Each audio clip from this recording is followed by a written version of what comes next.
where I just disagree is this like attitude that I feel like this is the third time I've seen it out in force. Like it's only going to be Bitcoin. Like Bitcoin is the thing that's going to cross the chasm, and none of this other stuff is.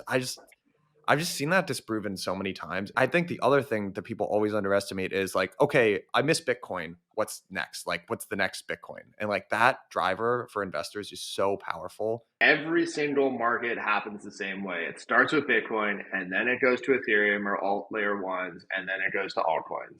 It's happening the same time this time around.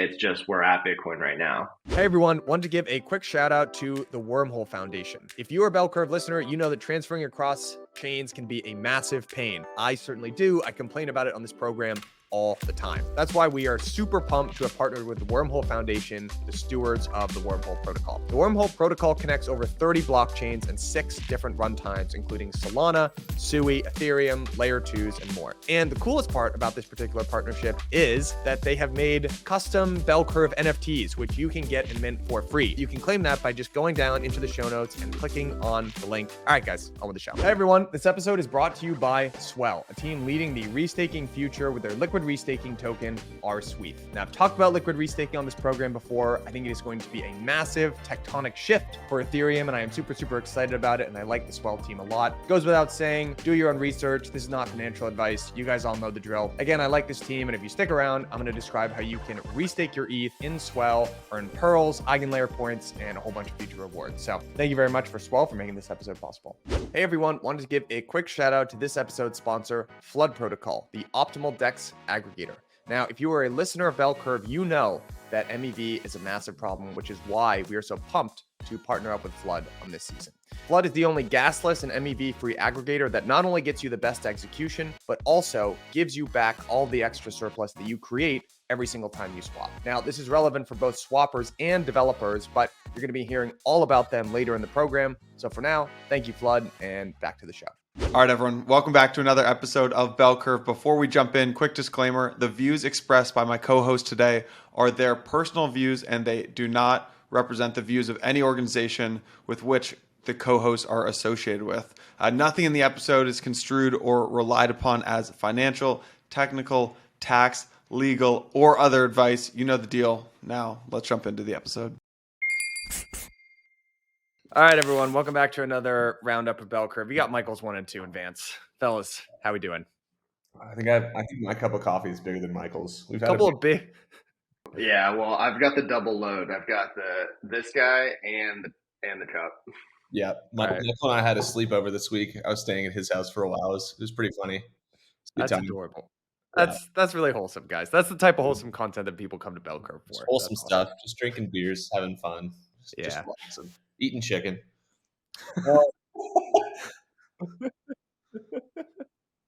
Been a big week, fellas. Been a big week. We got Dencun, so happy Dencun Day to everyone out there who is celebrating. Dencun is the hard fork that we've all been talking about for some time now. There are a whole bunch of different improvements that ended up getting lumped in and passed there, but 4844 proto dank sharding was the biggest one, and we're just talking a little bit off air about like what everyone has been very laser focused on is what fees are going to do on L2s, and it looks like fees are sub 1 cent now. So what do you guys think of Dencun in general? I mean, great accomplishment. I think this is the biggest hard fork since the merge. So a massive upgrade. Seemed to have gone swimmingly just in terms of the actual process of upgrading itself. Jesse Pollock talks about how his goal for base is to be able to have 1 second transaction time and less than 1 cent cost. It seems like they're already there in terms of cost, at least from what I've seen. A lot of the transactions that are happening on base are less than 1 cent. Optimism, the same thing. And I think Arbitrum launches later today, or maybe it was last night. But basically all of the L2s are implementing this new concept called blobs. Blobs become a new type of block space where you're basically putting together all of the transaction data, all of everything that's happening on the L2s and submitting that for settlement on L1. And that process is just a lot cheaper. So I think there's a ton of things to talk about here. Obviously, from a user perspective, this is the cost that we've been looking for. And from kind of an L2 perspective, I think there's a lot of opportunity for them to start to build business models around where do the fees go? How do the fees aggregate to the sequencer? What's the business model of the sequencer? So now that this has happened, I think we can kind of move in that direction. And we know of a number of different L2s or networks that are working on building their own L2s that have been waiting for Dencun to go in so that they can finally launch their L2 at a not cost prohibitive level. So I would imagine that now is sort of the opening of the gates of a bunch of new L2s that are going to be launching and scaling and building. So I think it's a great accomplishment. Hats off to everybody that built it, and excited to see where it goes. Yep. I think the biggest thing relatively to the rest of the chains is now, like, fees being cheap is not a differentiator. Like if it's a cent per transaction, I think it takes some wind out of the sails of like meme coins can only happen on chains that are outside of ETH. Now it's kind of like all of the L2s are eligible for that. And keep in mind the biggest meme coins are still on ETH L1. So I think there is some shifting of the landscape of what people compete on. And every L2 that we talk to has a meme coin strategy. So like these meme coins are pretty easy to create. Obviously, there's no app behind it. That's like the point of a meme coin. But all of these L2s are now going to have meme coins, whether they be cat coins or dog coins or hat coins or whatever. So I think you'll see that shift in the near term. But I just think now you can't compete on low fees. Like if someone's like, no, our fees are like 0.00001 cent and yours are only 0.001 cents, it's like that doesn't really make much sense. So positive for ETH. I also think just like credibility and promises made, promises kept in terms of like this has been coming for I think a year, but maybe more. And it's just good to see it finally ship. I don't know what the next hard fork is, but it feels like this is probably the most impactful one that we're going to have for at least the next year. For users. I think maybe I saw someone tweet this, something along the lines of you just have to give it up for the ETH core devs here. I mean, first of all, any one of these people that are this deeply involved in actually shipping this, they could go raise $50 million, tomorrow with $1 billion valuation, probably make a bunch of money, but they're just like true believers, like actually care about the cause, and they built the plane in mid-flight. Like it's just a really, really difficult thing to do. There's not like a great analog for it, even in traditional tech. So I just think it's a massive accomplishment, and shout out to all the ETH core devs working on this, to be honest. The other thing I'll say is like it kind of reminds me of when Maker jacked up interest rates and people were like, ooh, this is really bearish, Maker. And I was just looking at it like this is just going to moon revenue to like $600-700 million a year. And I think the same thing is happening with Dencun, where people are like, yeah, it shipped, like sell the news. But really what's going to be material is all these new, I guess, like meme coins and apps that are coming to these L2s, and all these new L2s that are launching. To Michael's point, there's probably 1,000 L2s that are going to come out of the gate in the next year. That is the most frequent pitch that we see. Is we're building a new L2, and like I think it's getting kind of hard to tell them apart, but just the quantity of them is pretty positive for what's going to happen because these L2 people are not the same type of people that would be building protocols on ETH L1. So it's not like cannibalistic. It's just like net new ads. Well, I think, yeah, just to like basically say the exact same thing in a different way. Every single time that we see fees get cut, the per transaction fees get cut, what you actually see is, amount of fees times number of transactions equals, protocol revenue. You see the drop in fees per transaction. You actually see a larger increase in total number of transactions that ultimately increases the aggregate amount of revenue that's flowing to that protocol. I think this is going to be the exact same thing. Like the left of the bell curve take is, or maybe the mid curve take is, fees go down, revenue goes down. Actually, I think it's the complete opposite. And we've seen this multiple times before, where as you reduce fees, it opens up new opportunities for new types of transactions that weren't possible before, which far surpasses the drop in per transaction costs. And so revenue, we would expect to increase. I am on that page too. What would you guys say? I did see a little bit of pushback on the timeline about there's we don't really know what the new clearing price for a transaction on L2s is going to be. Like a lot of the L2s haven't implemented Dencun yet, so there's basically it's probably going to be a little bit higher than what it ultimately is today. What do you guys think about some of that pushback on the current reduction in fees that we saw? Probably true. I think the fees are probably going to trend to be 10 cents to 1 cent. The sub-cent ones are maybe kind of like in lower gas periods. Like ETH is still L1 at least is 86 Gwei. So it's like a lot of the block space at least is being occupied by just like a lot of price movement, on L1 and flows being pushed back and forth through Uniswap. But I think 10 cents to 1 cent is probably the right way to think about this. But in my mind, that is enough for developers. I think where my benchmark is at least is like, can developers subsidize activity for users? And I think that's in the range that they can. And it might be a couple $100,000 a year, but like if you want to fully abstract gas away, like what IMX is doing, you're now there. You can do it. I think also, in addition to Dencun, just the point about not competing on the basis of fees anymore is right, because one, there's going to be these like proto dank sharding, eventually full dank sharding, but also I think L2s are going to start to experiment and push the limits in terms of on like the computing and execution that they're designing to their, like there's a whole bunch of, I'm sure you guys have probably seen some of these new L2s that are launching right now, and they're kind of, a lot of them that I've seen are kind of like skipping to the end here and just they're settling down to ETH, but they're decently centralized, decently beefy in terms of the hardware requirements. They're going to be like super fast and super cheap. And they're probably positioning against kind of like the monads of the world. I think that are launching soon. So it's kind of like you're getting fee reductions from two different angles here, if that makes sense. Yep. And things like Barachain, like the monads and the Barachains of the world are like, I would say they're kind of different in the sense that like they're a philosophical challenge to the other L1s. Like that's kind of what the alt L1 trade is. It's like, you did it this way, but what if you did it this way? And this is a whole different paradigm, allegedly. I think there is some truth to that, though. I think with the L2s and generally the L1s as well, it's like, okay, you launch the L1, you launch the L2, you get fees to be cheap, you build out all the DeFi primitives, you build out a couple NFT collections, you build out a couple meme coins, then what? And I think we're kind of getting to that then what point, where like if you're a chain like Immutable X and you have 300, 400 games launching on you, you're just like, you've taken it to a different level of competition where these other chains can't just like slap together a Uniswap competitor and launch it and call it a DeFi ecosystem. Like it takes a lot of effort to get to where Immutable X is, a lot of capital, a lot of software that is not entirely blockchain related. So I mean, that's where we think things are going.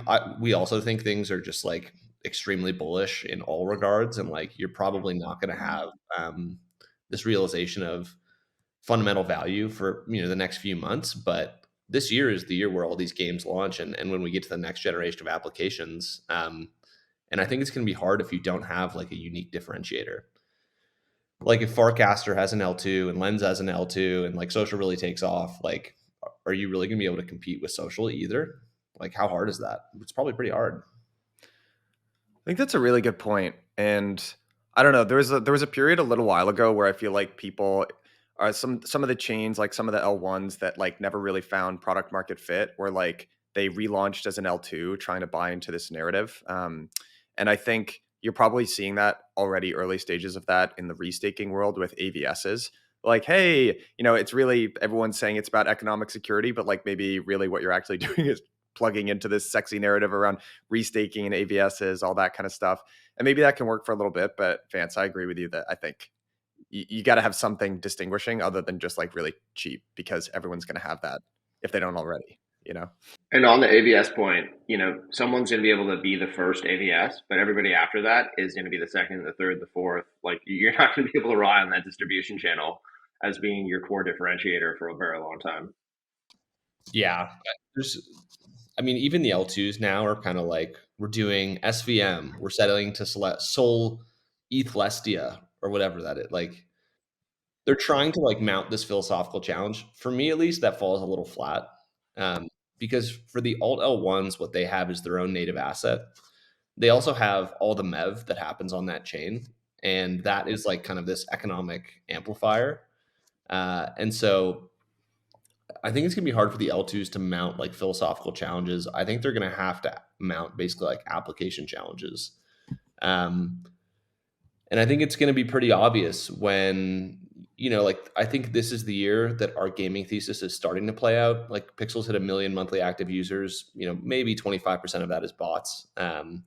But when one chain has 10 million monthly actives in a few months, and it's a gaming chain, and all these other L2s are like, they've got like the fifth like Trader Joe clone on them.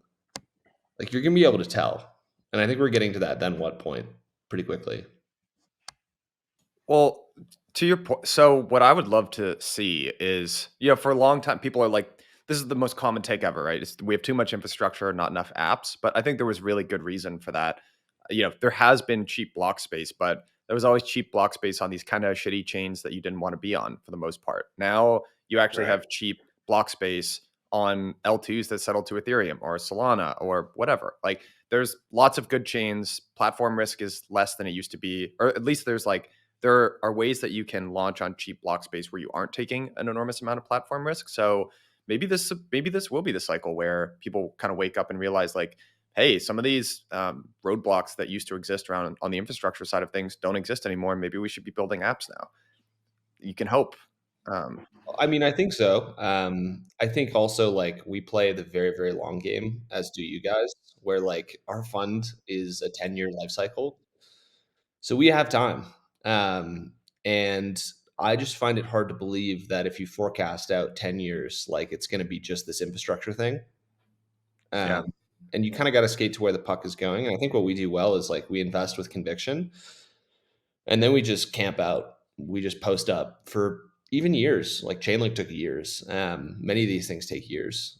Maker obviously has taken years. Endgame was announced 2 years ago to the day today. That's pretty wild. The other thing I'll say, just in terms of like putting a bow on it, Vance already mentioned this, but just to push it forward, the biggest impediment to growth from a consumer adoption perspective is gas. And if you are able to abstract away the gas for users in a way that a lot of the applications that we've seen scale and grow, et cetera, that is going to be the biggest growth vector possible. And so it's not necessarily about like, what multiple of less than what fraction of a dollar is your actual gas fees. The question is it low enough? And is there enough usage and revenue for that application to pay the gas on behalf of the users? And if yes, then it's going to be a scalable application. Sign up with a username, password, email, password, and never have to even think about the blockchain for 95% of the users that are on it. And so that's where I think Dencun actually is approaching that level for a lot of applications. I posted a joke about like, we've lowered gas costs to 0.001 cents, but what about the people who can only afford 0.00001 cents? It's like, maybe those aren't exactly the right number. Everyone's trying to ratio me in the replies for, these people have mental illnesses, but like, like my point is like, you reach a point of diminishing marginal returns on costs going lower. Like I'm sure we could figure out a blockchain construction where it's free.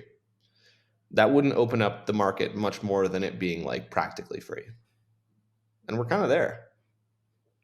I agree. Call to action for new builders out there. Look at applications. That would be awesome.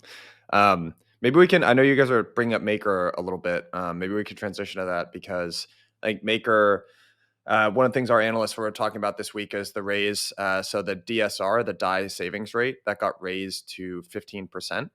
I saw some speculation on Twitter that this might have been a little bit of a response to Athena and the rates that they're paying out. So Athena is this like, they were a stable coin, now they're not a stable coin. They're a vault that offers you basically delta hedged exposure to the price to borrow ETH for the most part. So I saw some speculation that like maybe there's a little bit of competition there. Like, how do you guys interpret the raise on that DAI savings rate, the Maker side of things?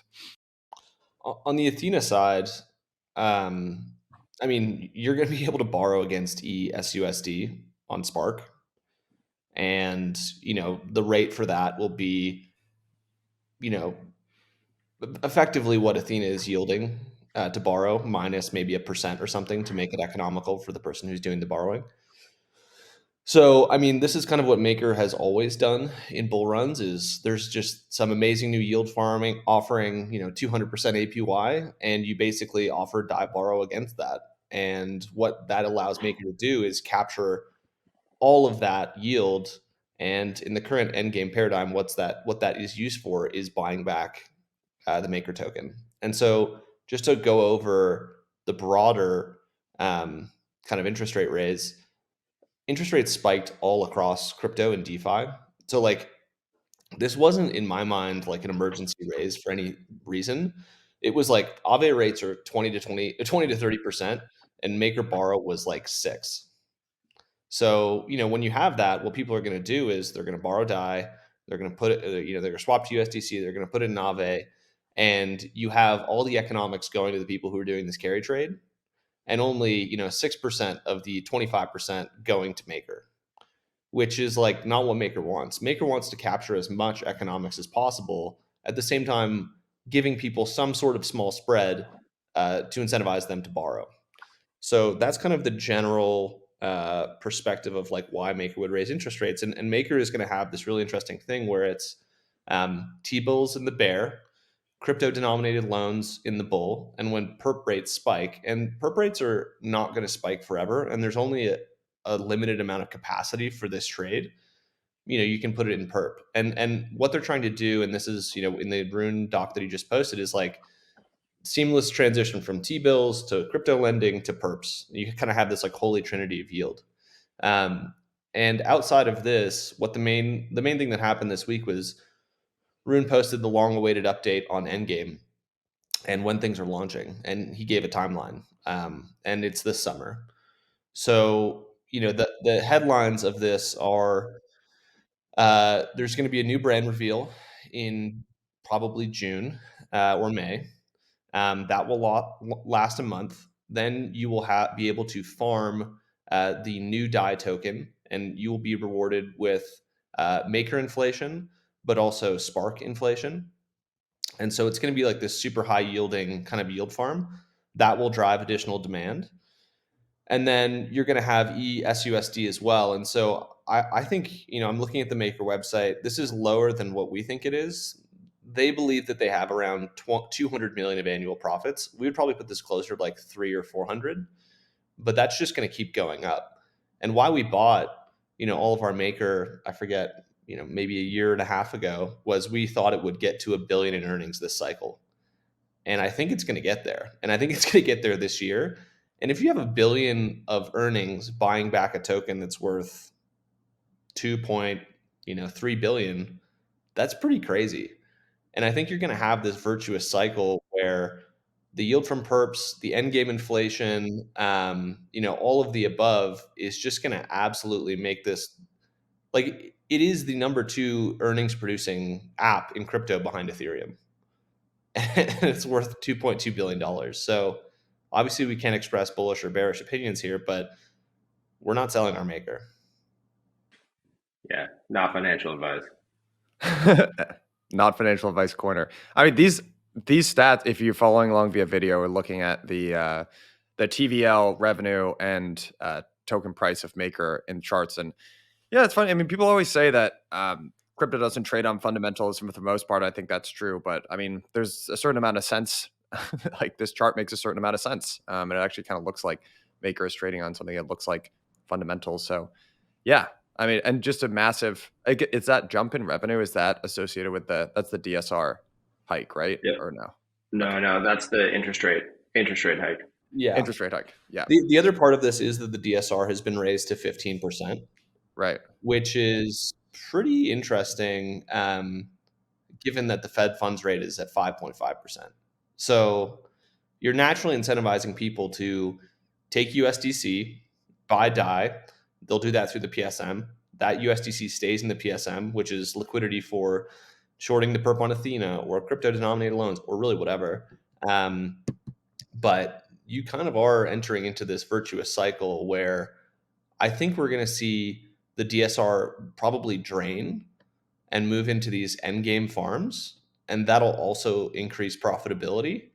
Yeah, I mean, like, I think fundamentals don't matter in crypto until they're buybacks. I think that's kind of where I've netted out. TVL was a meme. Even revenue, frankly, might be a meme. But when you have these when you have fundamentals manifesting, right now it's 200 million of buybacks. We think that's going to go to 500 to a billion of buybacks this cycle. Like something has to give. It's the same thing as the Bitcoin ETFs, where like BlackRock is trying to buy all these coins up every single day, but it's 1/100th the scale of Bitcoin. Yeah, things I'd add to that are this cycle, it feels like profitable DeFi is going to be the thing that takes over the DeFi narratives. And we're starting to see that, I think the governance proposal ultimately didn't pass, but you saw the movement on the Uniswap side wanting to implement that fee switch that flows to the treasury, to the DAO foundation. You're starting to see this as a recognition amongst a number of other protocols, that are DeFi blue chips or DeFi OG DeFi 1.0 type protocols. But profitable DeFi that deliver value back to the token holders is going to be the narrative for DeFi this cycle. And frankly, like institutions, I guess, do have that like killer instinct of like whatever has momentum, we should buy. The downside of that is like when it works against you, you just look like a fucking idiot and you might get fired. But like if you have like this institutional, fundamentally driven bull case, and you can always point to these numbers, like you probably get to keep your job if it retraces. And so I think these are going to be the natural home for a lot of things. I also think the Circle IPO, I haven't heard what the update is on that recently, but like that will be in the background of like Circle is. I mean, I will be interested to see what the Circle financials are, but my guess is that Maker might be more profitable than Circle. Do you have a sort of mental model for how you think about the market cap of stablecoins? Like I've just sort of noticed that it looked like, and Vance, I think I saw you tweeting about this a little while ago, but it looked like the USDC market cap bottomed back in around November of last year. And it's been sort of, looks like it's recovering. Tether, obviously, like people have sort of been following the financials of that business. It looks phenomenal. That is just like a one-way up-only chart. Do you guys have a sort of mental model for how people should view the market cap of stablecoins just within the context of where we are in the cycle and what people are using it for? Like what's driving that? I think, I mean, as we kind of talked about earlier, there is a shortage of dollars in crypto, and that manifests in the perp rates and it manifests in the lending rates of Aave, and like stablecoins will grow as people take advantage of that opportunity. And I think that is frankly like more Tether than USDC. USDC, like one of the things you need to realize about stablecoins is that they have these massive market maker incentive programs. And basically what that deal is like market maker X puts, stable coins on exchange Y. And, as a part of holding it there and providing that as collateral, they earn some sort of yield pass through that, the stablecoin issuer has gotten from investing in those stablecoin proceeds in T-bills. And so there are kind of like these levers that the stablecoins themselves, the decentralized ones at least, can pull to kind of like bottom their supply. It's just like market maker incentives. But at the same time, it's hard to deny that some of this growth, at least on the USDC side, is organic as well, because you've seen a lot of stablecoin inflows into these DeFi and lending protocols to take advantage of these rates. So it's kind of hard to say. I don't think USDC. I think USDC's gone up by like 6 billion from the bottom, from like 24 to 30. I think Tether. I mean, yeah, like this chart looks good. Doesn't look amazing. Yeah, it doesn't look amazing, to be honest. The Tether chart looks like incredible. Yeah, I agree. Let me see if I can get that. And it's, yeah, I mean, this thing is absolutely just cooking. Yep. That is an incredible looking chart. If that was a coin, you would buy that. If that was a non-stable coin, you'd buy that. That's Geo Bowden. That's Geo Bowden level charts. But yeah, I think generally we're seeing capital inflows. It becomes financial gravity when you have the ability to earn yield in excess of what you'd be able to get outside of the crypto space. And now you can do that at scale.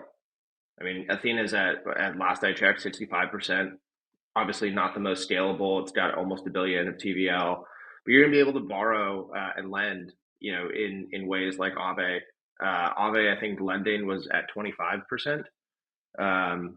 And that is actually still very scalable. I mean, you're talking about hundreds of millions of dollars, if not billions of dollars of capacity at 20% plus.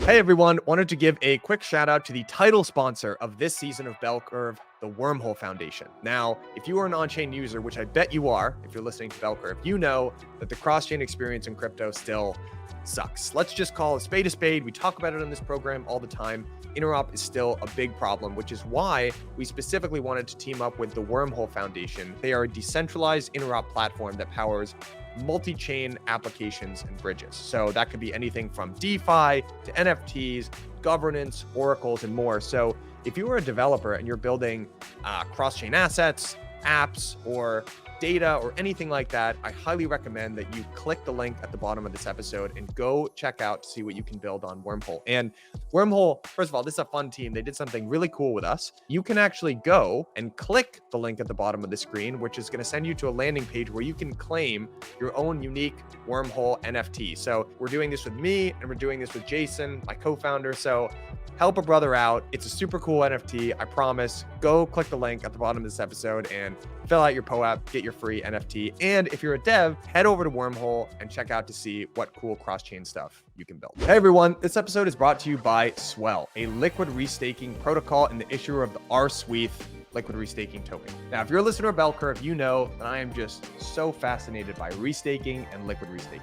I think it is going to be one of the most important trends in Ethereum, and I am really excited for the benefit that it unlocks both users and also Ethereum, the protocol itself. Now, disclaimer, whenever there's yield involved in a product, do your own research. This is not financial advice. You guys know the drill, but Swell is a great team. They have a non-custodial product, and they are mission-driven on giving you the best liquid staking experience. If you take one benefit away from using liquid restaking, make it be capital efficiency. Now you can earn passive yield from Ethereum. You can earn yield from multiple actively validated services that stack on top of that. And then you can still use R-Sweeth as collateral in DeFi. And because I know y'all are a bunch of degens, there's a points angle here as well. But in Swell, we call them pearls. So pearls equal points. And if you stake your ETH with Swell, you can earn pearls and future eigenlayer rewards. And when there's a token generation event, you can swap your pearls for Swell tokens. Head over, click the link at the bottom of this episode. Again, just pause what you're doing right now.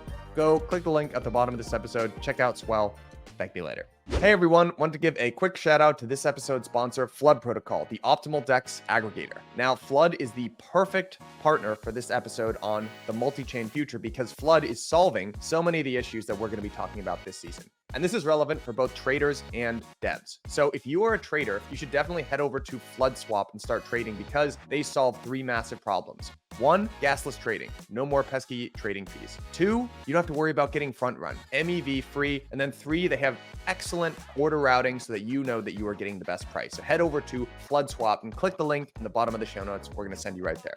For the devs out there, you can leverage Flood's flexible hooks, allowing you to make swapping a first-class primitive by adding custom order types like TWAPs. Or if you're a wallet builder or something like that, you can actually build your own order flow auction in and start recapturing a bunch of that MEV. If you want to reach out to them, go to devs@flood.bid or just jump right in the Discord. All right, guys. Thanks very much. Appreciate you, Flood. Want to get your guys, or maybe talk a little bit about Jito here for a second as well.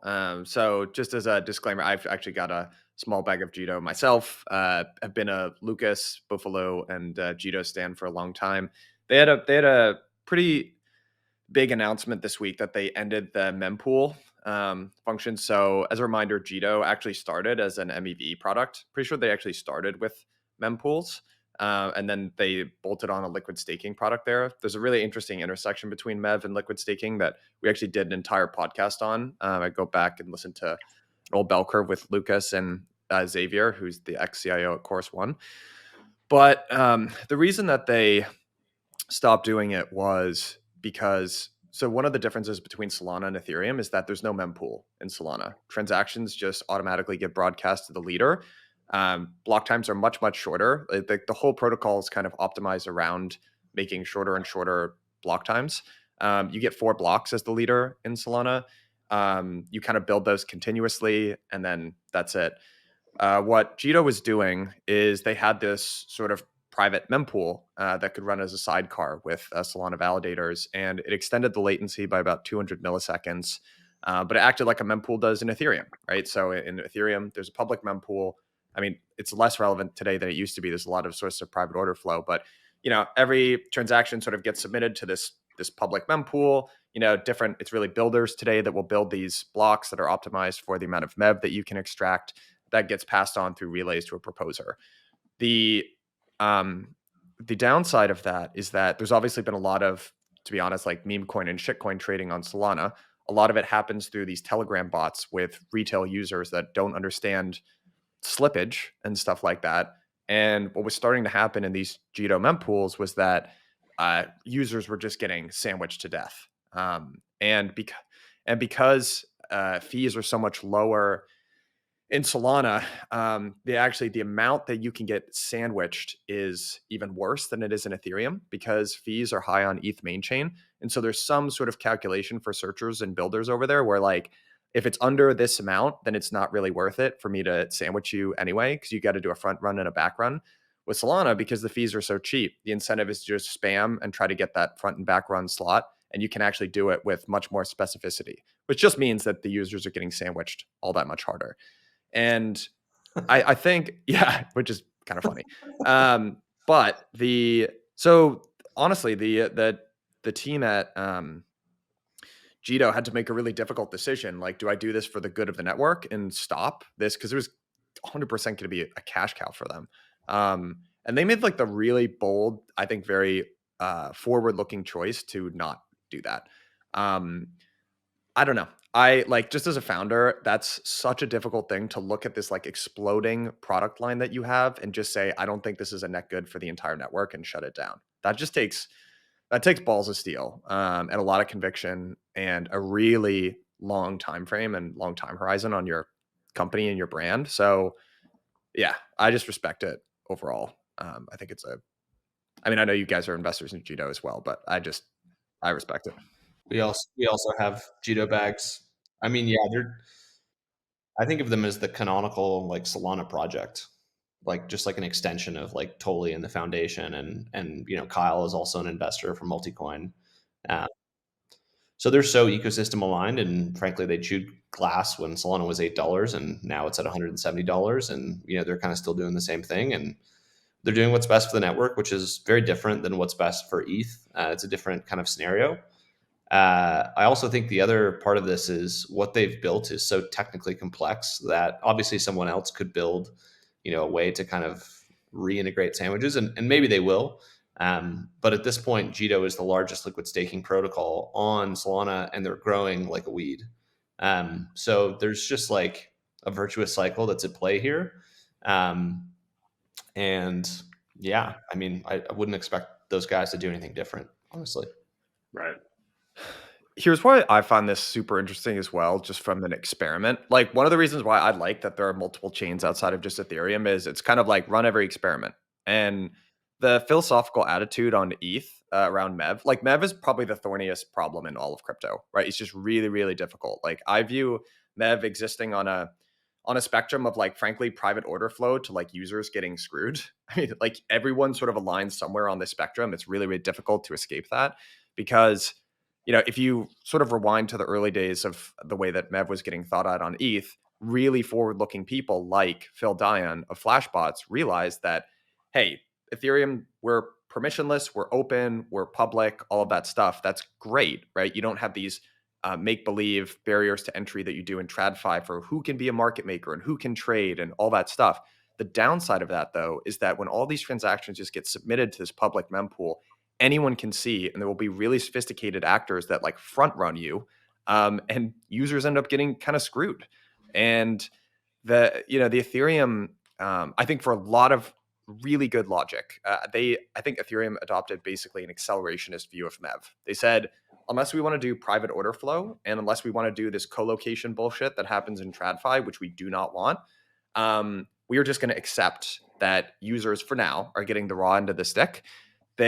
The original solve for like these sort of PvP, I forget, like price whatever that happened in the early days with they created Mev Boost, which is this off-chain auction sort of sidecar that Ethereum proposers would run. They did a lot of this bidding off-chain, and they returned those funds to the proposer. So that was like step one. That's a little bit better, right? It's not just these searchers that are like raking in profits. Users are still getting screwed, but at least you're turning it to the proposer. Now the next step on that is ETH. You're taking those funds away from the proposer and actually returning them to users. So this is what's happening on the application level in Ethereum right now. And Solana is taking the opposite perspective to that. They are saying, we actually want to put the user first. If you listen to a lot of the people in Solana, like this was a philosophical, mission-driven statement where they found that trade-off unappealing. Now, the problem is that they're going to have to deal with spam and all of these other really unfortunate, like third-order consequences that the Ethereum people saw way out ahead of time and they were trying to avoid. So it's a big question mark in terms of how they're going to mitigate these unfortunate external consequences of this, but they're just taking a super different path. And I'm rooting for them. I hope it works. It might be the right path. I don't know. But if anyone can figure it out, it'll be the Jito guys. So yeah, pulling for them. Yeah, I think it'll be interesting to see. I mean, there's going to be so many things that they build on top of Solana, StakeNet, restaking potentially. It is just like this. It's kind of like Lido and Flashbots combined on ETH. And I guess it kind of fits with the whole monolithic thesis of, they've just kind of vertically built and integrated all these components. So it's going to be cool to see how they keep chugging along. But I think Jito is just going to be a Solana juggernaut for, as long as that team is just chewing glass, which seems like it'll probably be forever. Mm-hmm. And if I'll shill a resource that is the combination of Jito and Ellipsis. Eugene over at Ellipsis and Lucas will write these pieces on Umber research. So if you want to stay up to date with MEV happenings on Solana, I'd recommend that as a resource for everyone. Last year, I want to get your guys' take on, like, we were talking about this a little bit, but meme coins. So Vance, I was interested to hear you say, like, I've had like some, I mean, this is just such a funny like debate on Twitter. You either got some people that are like, oh, these are the worst things ever, and it's like horrible for the ecosystem. Then you've got other people being like, boomer take, bro, meme coins are fucking great. And I feel like there's a nice middle ground to be had on these things, but I was interested to hear that you said like every L2 has a meme coin strategy. So what do you guys make this phenomenon? I mean, Avalanche also said they're going to like buy meme coins on the market from the foundation. Like everyone has a vested interest in bringing meme coins to their chain. And so meme coins will naturally manifest on their chain. The thing that's interesting about meme coins and why Ethereum L1 had a stranglehold on them for so long is if you want to make a meme coin multi-billion on chain, you need a lot of capital sitting on that chain that's like ready to buy things. And like the canonical example is like the ETH Pepe pair, like you have a ton of ETH on chain, people are willing to use it. Okay, ETH swaps to Pepe, the Pepe market cap goes up. And now, like, just like an experiment, could meme coins happen when Solana was $8? No, not enough capital to make something multi-billion if Solana is only like 10 or 20 billion at that point. Now it's different, and so I think what the prognosis for L2 meme coin season is like either people start. I personally think it's going to be ETH because all these L2s are basically giving their tokens out to get people to bridge. Look at Blast, look at Arbitrum, look at Optimism. So you pull the ETH onto your chain, and people are used to using ETH. They're used to speculating with it. That's going to be the native capital base that causes these things to go up. And so it's like bullish ETH because the ETH is transferring. It's also bullish ETH because those transaction fees are now being generated on this L2. But I think that's kind of what you're going to see is like a very intentional meme coin strategy that's powered by ETH because it's the biggest asset. There's 100 billion in DeFi. I think the less likely path is the tokens of these, the native tokens of these L2s are what's used for speculation.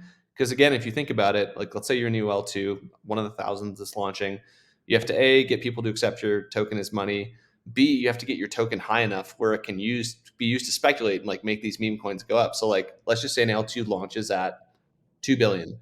Let's say the float is 10%. There's 200 million of capital there. That 200 million of capital can't make a meme coin go up. Not to 3 billion, which is what WIF had is on today. So it'll be ETH centric. The asset of ETH will be used, and I think you're going to see. It's not an accident that these things pop up, and they're very easy to engineer because there's literally no app behind them, and they're very accretive to the ecosystem. So you kind of have all the incentives in place. Yeah, the mental model I have for them is these are the equivalent, and not the same. And there's so many different reasons why, but the equivalent of what NFTs were last cycle, where you have speculative fervor, you have really easy to launch these things. It's not that hard to put together an app around them or like an ecosystem around them. They're funny. There's like misspelled politicians is now the new vibe. And I think the other thing that is really interesting is there's literally markets where people are betting on how long these ecosystems will last, and we're not talking about like months or quarters or years. It's like literally hours. And, and like, when is everyone going to collectively decide that it's over and they move on to the next one? But it's that movement, it's that transition that I think is going to drive activity onto these platforms. To Vance's point, like you don't want to just be sitting there and earning your 5% yield on staked ETH. If you could be going and jumping in and trading and making 500x on $100. And so I think that is what drives consumers in. Speculation has always been a feature, not a bug, but it is going to be the next. It is the next kind of like craze that I think is going to draw a ton of people in this cycle. It feels like meme coins have kind of taken the place of NFTs this cycle to some extent. A way to turn $100 into $1,000 if you're lucky, but it's just a or $100 into $1 million, because there are a couple people who do that. Like, Lyft was at 1 cent once, and there's always a market for a lottery ticket. But yeah, I mean, I don't think it's a negative thing. Like Michael and I used to punt meme coins back in the day. Like we would never tell anybody not to do that. I just think it's a little cringe when people try to take it to that next philosophical level of like, I am George Soros of meme coins, or like this is like a philosophical / spiritual experiment. It's not. You're just making money. That's okay too. I don't care. Free country. Do what you want. Dude, I feel exactly the same way about that. Like, I feel, I look at these people on both sides of this where they're like, these are the worst things ever. It's like, you got to lighten up, buddy. But I also look at these like, there was one thread I saw. It was like a 10 thread thing on like why meme coins are so important. It's like, stop. Just stop. They can be just fun. That is what kills meme coins also. Is you take it too seriously. That's what kills meme coins, is you take it too seriously. Yeah. Yeah. Like, remember when SHIB was going to launch an L2? It's like, don't try to add utility to this thing. This thing is just this thing. Jason Calacanis, Aaron Levy, and Ben McKenzie are just so furious right now watching all of this happen. I know. J-Cal, yeah. I keep tweeting. I almost deleted my tweets because I'm like, I don't know if this is going to do anything. But it's just like, come on, dude. Like, I would love to see your early stage AI bags. Like, you're pointing at crypto, calling it ridiculous. Like, okay. Dude, sure. I was listening to a podcast with him. He's like, I make 700 angel investments a year. You make 2 a day, not counting weekends. What are you talking about? That's how many of them do you actually know the name of? Yeah. Dude, 700 investments a year. It's pretty wild. Dude's been out for 10 years. He's got 7,000 investments. He's got an investment criteria as good as Swiss cheese. I mean, spray and pray. Good luck. Yeah. Yeah. Well, I don't know. I think that take that he has about pivoting to AI, I mean, I'm obviously biased, but I think it's going to age like milk. And although it has been funny, it's like you can see that like AI, basically anything that's attached to AI in like trad world, it's just getting bit up right now. And I feel like Near, I don't know if you guys like, I don't really know how to interpret this, but yeah, Near hasn't moved in, forever. And all of a sudden everyone sort of woke up and realized that Ilya actually is like a real guy in the world of AI. And he did this, I guess he did a conference or like a talk or something with Jensen Huang from NVIDIA. Which is why it pumped. Like, right. It's like up 100%. Yeah. I mean, I think we've expressed this before, but like we own tokens that are not Bitcoin and ETH to roughly trend the market. And what we play for is like the 3 to 4 weeks a year where they re-rate.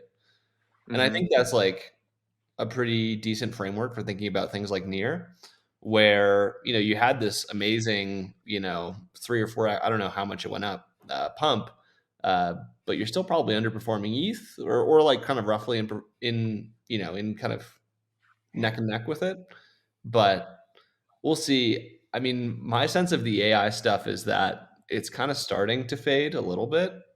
I was with Michael and I were both with a bunch of LPs this week. The sentiment was like, the people who are doing the AI deals are fucking idiots. And it's been what, maybe 24 months or 18 months since ChatGPT launched. I mean, 18. either of you use it every day? I certainly don't. No. How Well, about I mean, and I think that this is the case even for founders in the space, like some of our portfolio founders who I've been talking to. It's like they expect that it's going to be years for applications to actually develop. Granted, this is like the speculative fervor that drives adoption on the infrastructure side in terms of just getting capital investment. But nobody knows who's going to be the winner, who's going to be the category, how the value chain actually works. Like nobody has any idea about it. It is like, let's throw money darts at these opportunities and see if any of them hit a bullseye. But we have no idea when or how or if they will.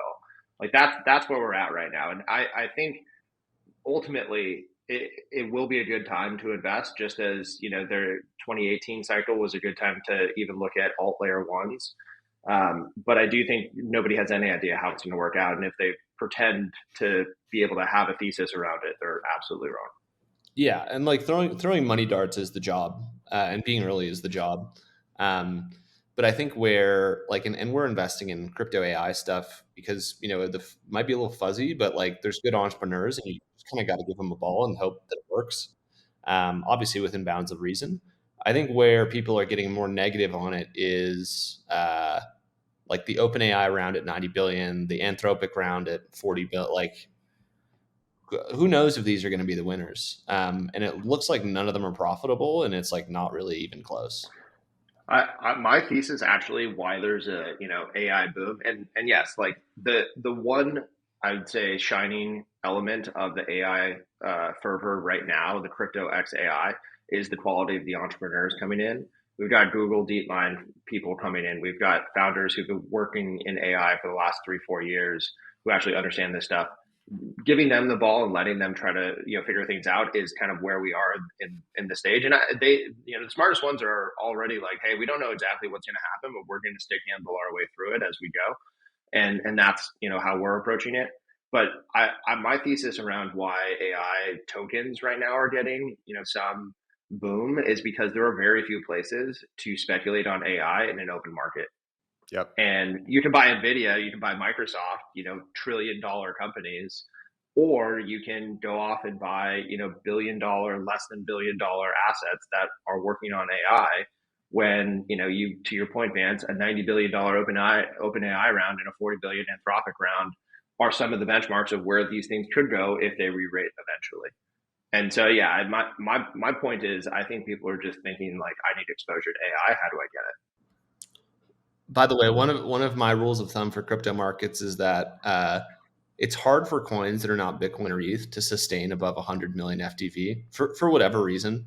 That's kind of where Solana peaked and Luna peaked, and I think Avalanche probably got close. But WorldCoin's right there.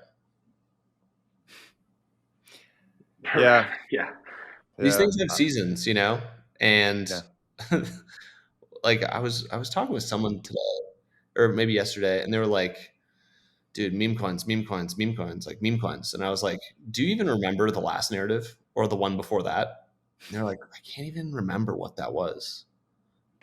Okay, I have a question for you guys. So, I mean, you guys were super active during DeFi summer. I was not very active during DeFi summer, but I sometimes go back and listening to old pods, and I heard this like Degen Spartan one on Uncommon Core, which is worth a listen because he was like super active during that period of time. And like you said, like one of the things that like tipped him off that DeFi summer is coming to an end is that the amount of like new farms that would spring up, like the life cycle gets shorter and shorter every time. It was like you used to be able to farm. There's like you had a week, then you had a couple days, and then it was like a day, and then it was like a couple hours, and then you had to be out before it just collapsed. And I feel like the acceleration of new meme coins is just getting really high right now, and just I don't know if there's an analog there, but I There feel is. There always is. It's what we do. It's what we do. We burn too hot. It's crypto. yeah. Ultimately, Yeah. something just gets too hot and goes poof. Well, there. So, Move on someone to the next induced one. demand, and then because this, especially meme coins, cost no money or time to ship, we meet it with supply. And this is true for anything. Like, remember all the Uniswap clones? Sushi and Trader Joe and Cake and like, sure, there's room for 4, but like we literally had 400. And that affects the valuation of the biggest one too. Because when they all start to fade, then people are like, is the category unworkable? And if you don't have fundamentals, it's like the category doesn't even exist really. So I think there is some truth to that.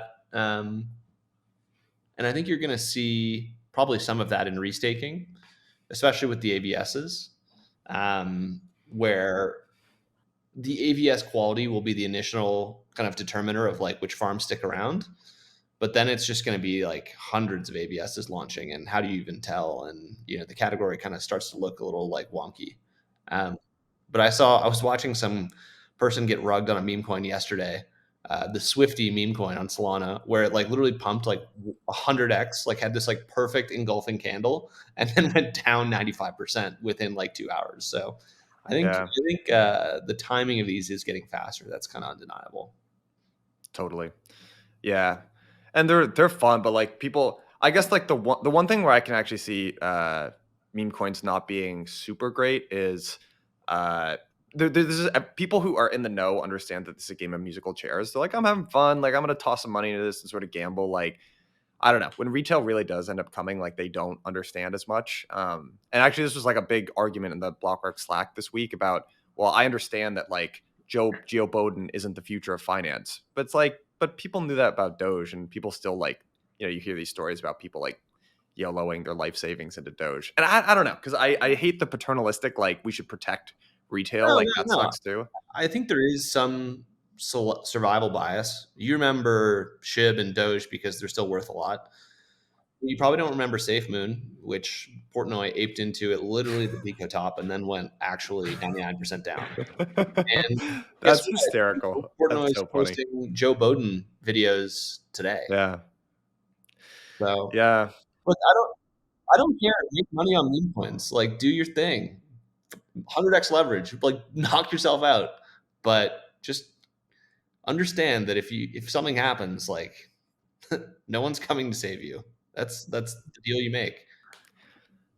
Speaking of Doge, did you see the leaked video from Elon talking about how he eventually wants to implement Doge payments for Tesla? Oh my God, this clown is back. the cycle returns. Also, the long knives are out for Musk.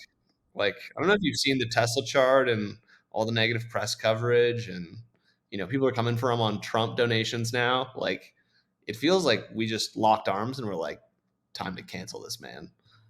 Yeah. I don't want him to be canceled, but he's kind of in trouble here. Yep. I've noticed the Tesla chart going down. I don't have a great explanation other than AI and NVIDIA, but like it got clipped for 5% today.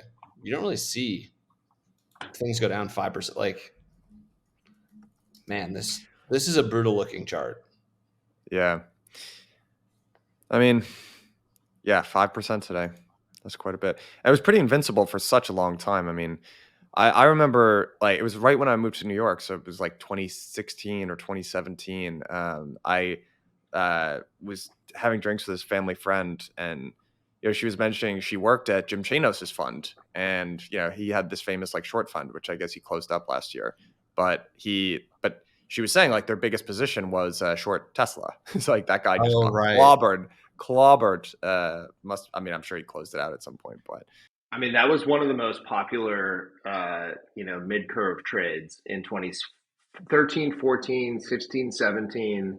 Like that short Tesla was the trade that everybody who, thought of themselves as being, really intelligent about the market. There's no way they're going to be able to deliver the number of cars. There's no way they're going to hit profitability. Like, car companies can't do this. Like, he beat them back with a stick.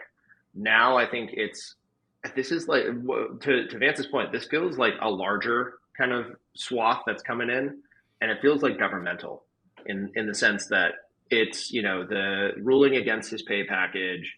Right. It's it's, he literally came out and said, if I own, a certain percentage, if I don't own a certain percentage and basically have voting control over this company, I don't feel comfortable having AI live within this company. And that was a big negative. And, him not getting invited to the electric car symposium, even though he's the largest producer of electric cars. Hilarious, by the way. Just pure code. There's so many things. But look, I mean, this is worth calling out, and I think this is really different from the last cycle. So, COVID hits. That's the COVID low right there. That's 2850. Then it kind of ranges around 130 around the end of October when things get really bullish. Chanos probably gets blown out around here, and then it rallies to 400. Yeah, and then we're still at 162. This is down more than like ETH. This is down way more. Like, that is a major regime shift where he was on SNL, he was pumping Doge, he was pumping Tesla, whatever. But like, he's getting clobbered. It's really interesting that he's not like riding this wave. Dude, I think the pay package thing is so messed up. I understand. I know that there's like a legal argument. I get it. But no other CEO. A legal argument for a guy who owned 9 shares of the company. 9 shares. No other CEO, Fortune 500 CEO, or probably any other CEO would take the pay package that he got offered. It was all up. It was all like ungameable comps, and he took no fixed salary. There's no one else that would have taken that. I thought it was super shareholder aligned. I think it's ridiculous. So here's my favorite stat. $65 billion worth of Tesla stock is supposedly set to be returned to the company. Do you know how much the payment request from the lawyers who were on the plaintiff side was? $5 billion. $5 billion. I saw that. Are you kidding me? That's messed up. Oh yeah, we beat him in court. We'll take our 10%, please. Actually, we'll cut it down to 8. I do think this Elon not participating in this run means something. I'm not sure what it means though. Yeah. My guess is it means he comes back bigger. I mean, we still got the biggest, potentially, the biggest opportunity company for him has yet to really kind of go public, launch, etc. Start with SpaceX. This is kind of like the Trump thing where people are like, ooh, $350 million judgment. He's going to have to sell some buildings. He's going to have to downsize his house. It's like his SPAC shares are worth $4 billion. It's a fictional company that doesn't exist. It's apparently going to merge with TrueSoul. Like, he's going to be okay. And yeah, I think to fade Elon here is probably a poor idea, but it does mean something that he's not participating in this. Yeah. Can I ask you guys a question, diverting from Elon for a second? So I saw this tweet, from Naval that just made me think. He's like, the narrative is this cycle is the last cycle. And this is around the time when people start saying stuff, I feel like, where I've seen some takes. Like, there's the classic, the ETFs put Bitcoin in a league of its own. This is different. We've never had this Bitcoin buying. And there's something to that, I think. But this is around the time where people start questioning, is this cycle going to be like every other cycle? Is it going to be different? I feel like there are some ways that, at least to me, it feels a little bit tangibly different. I feel differently than I did the last time crypto broke out from its last all-time high. I remember exactly how I felt. I felt like a electric shock. And if you actually look at the price chart, when it broke through, it almost doubled in the month after that. Do you guys... What are your thoughts on all of this sort of discussion? Is it different this time? Is it roughly going to play out the same? So, start with the only thing that people are worse remembering than how things happened is how they felt about how things happened. So I would kind of question whether you actually felt like that, because you probably didn't own a ton of Bitcoin. No. And ETH took another year to break out, and it kind of lagged for a long time. For me, the all-time highs were in Q1 of 2021. That's when it was holy shit. We're 3x up from the old all-time high. The Bitcoin one was more turning on the lights again. The industry's not going to die. But it does feel different. And I do think there is some truth to the last cycle idea. where it probably is the final cycle of 10x gains for the majors. Like, if you're longing ETH in 2 years from 10,000 to get to 100,000, that's a very different industry in play. It's like probably driven mostly by institutions. I think like how we think about it is, our next fund is probably not going to be buying like massive amounts of Bitcoin and ETH at the highs. Like we'll probably have some allocation to that, but like the game will change to hopefully DeFi value plays and games that are bringing in massive amounts of users and other things that are generating real economic value. Those assets will kind of graduate the ETH and Bitcoins of the world to like the 401ks, the RAAs, the TradFi kind of complex. So I think there is some truth to it, but the cycles always continue. They're just always different, to your point. The game changes. So fully agree with all that. The other thing I'd add is, I mean, it'll look and feel the same. Like we're going to go through the same emotional cycle. It's just going to happen for different reasons this time. One of the reasons why I think this fundamentally could be different is because the institutions are here finally. And we have that with the ETF. We have that with Larry Fink. But I'd say even more so, we're going to start to see that with regulations and changes in legislature. Vance actually shared this with me, but yesterday we were looking at the Roosevelt Institute publishing a report basically saying that we need to be able to move in the direction of positive regulations for this industry. Roosevelt Institute is a pretty left-leaning institution, and no connection, and they explicitly called out no funding from the digital asset community whatsoever. But they were kind of the first major think tank to publish, we need to move in the direction of positive regulation. No more court battles. We can't let this get to the Supreme Court. Like it could, they say leave a hole in securities law.